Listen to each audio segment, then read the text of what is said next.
Alright, the next film I'm reviewing is a foreign film called The Girl with the Dragon Tattoo, and it's actually in the midst of already having an American remake, which Kristen Stewart is already up for the lead role. Now, this movie has one of those really rare aspects where the actual heroine of the film is more interesting than the film itself. It's really just quite a complicated story that I really just long to get into.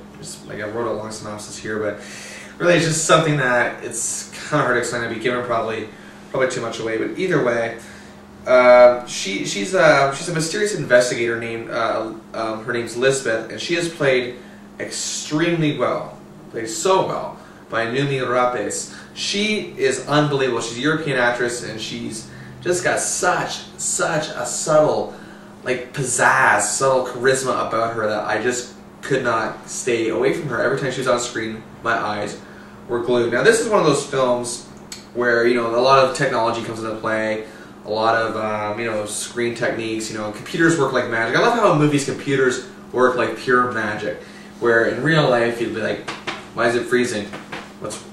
Facebook's not working! Seriously, I just love that in movies. I thought I'd point that out. But anyway, that's not really anything to do with what's going on here.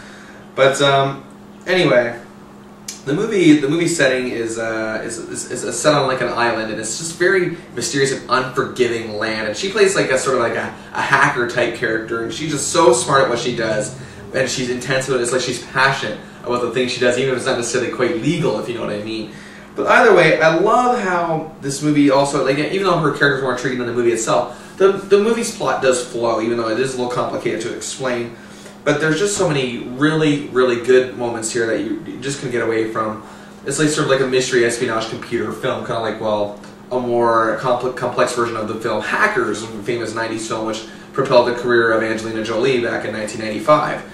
Now, this is one of those movies where it's good as a foreign film. It has high-tech stuff in it. It's really well shot, very slick, great production, but it's not over Hollywoodized. I don't know how quite to explain that to you, except the only way I can think of is that it's not contrived. You know, the dialogue's not, you know, overly stupid or, you know, just cliches. We don't get the stupid action film cliches here.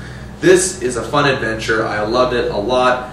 And again, I think Noomi Rapace is going to be a really good star on the rise. I hope she crosses over to America and becomes a star here. You know, this movie does have its, I guess you could say, has its sense of Hollywoodism in it, like in certain, you could say, sexual aspects of the film. But again, that's not the main focus here. They don't go over the bar with it, and they could have gone that route. But in my opinion, that's what's going to be the problem. The American film, they just might do that. However, this movie is just about its characters having more important things to do than the actual plot of the film itself. Yeah, I guess that's kind of the best way I can put it, but it's very alluring, it's very just compelling, and I loved it. The Girl with the Dragon Tattoo gets 4 stars out of 5.